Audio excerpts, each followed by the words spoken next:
1,25,000 रुपया लगेगा। अगर पैसे का इंतजाम नहीं हो पाया तो मेरी पढ़ाई रुक जाएगी और मेरा पूरा जीवन बर्बाद हो जाएगा। 1,25,000 रुपए चाहिए? कब तक चाहिए?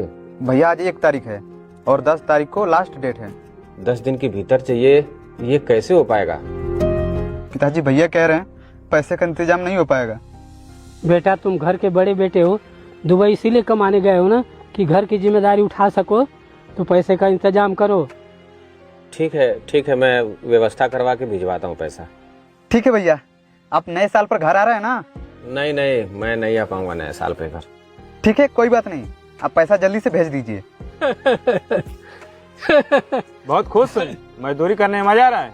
आर्यन बेटा 1,25,000 रुपया भेजा है, अंकित का इंजीनियरिंग में एडमिशन हो जाएगा। अच्छा, आर्यन भाई ने छोटे भाई को 1,25,000 भेजे हैं। अभी उनको व्हाट्सएप कॉल करता हूँ। थक गया। अरे मजले भाई का फोन। हाँ मजले भाई, क्या हाल चाल? आपको पता है ना जून के महीने में मेरी शादी है। अरे हाँ भाई, मैं तुम्हारे शादी में आ रहा हूँ, फ्लाइट का टिकट भी करवा लिया हूँ। वो तो ठीक है, छोटे भाई की पढ़ाई के लिए 1,25,000 रुपया भेज दिए, पर आपको मेरा ख्याल नहीं है। अरे मजले भाई, क्या कहना चाहते हो? साफ साफ बोलो। परिवार के सभी लोग एक ही रूम में रहते हैं, खाना भी उसी में बनता है। शादी होगी, मेरी बीवी आएगी तो बताइए वो कहाँ रहेगी? आपको पता है? अब एक काम करो कि पिताजी से बात कर लो। पिताजी, आर्यन भाई कह रहे हैं घर बनवाने के लिए, क्या करें आप? अरे आर्यन को दुबई से पैसा भेजना है, बनवा लो घर खेत में।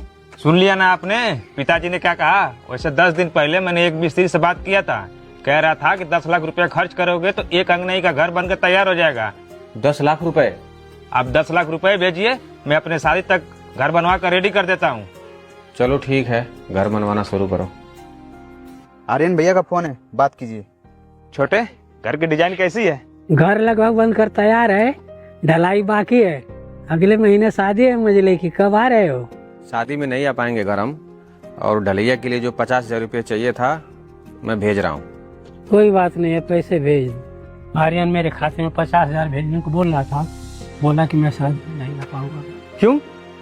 ये तो मैंने नहीं पूछा कि क्यों नहीं आ रहा है। आपके घर वाले सिर्फ आपसे पैसा मांगते हैं और आपका हाल चाल भी नहीं लेते हैं कि आप ठीक हैं कि नहीं। अरे तू मेरे घर वालों के चक्कर में मत पड़, जाके तू रोटी बना, तेरे को रोटी बनाना है ना। सेटिंग वाले भैया लोग आ गए हैं, आप सेटिंग लगवाइए, मैं शादी का सामान लेने मऊ जा रहा हूँ। अजीत भैया, पिताजी दुबई से फोन आया है। ना घबराए क्यों? ये देखिए क्या बोल रहे हैं। आर्यन मर गया है, उसका लाश इंडिया भेजने के लिए आप लोगों को 1 लाख रुपया की व्यवस्था करना होगा। अगर आप लोग चाहें तो कंपनी दुबई में विदा संस्कार कर सकती है और आप लोगों को 5 लाख रुपए भी देगी। आप दोनों लोग क्या कह रहे हैं? 1 लाख रुपए की व्यवस्था कैसे किया जाए? घर की ढलैया बाकी है, अगले माह तुम्हारी शादी है, 1 लाख कहाँ से आएंगे समझ नहीं आ रहा है। मैं क्या कह रहा हूँ, उनका दाह संस्कार इंडिया में हो या दुबई में हो, उससे क्या फर्क पड़ता है?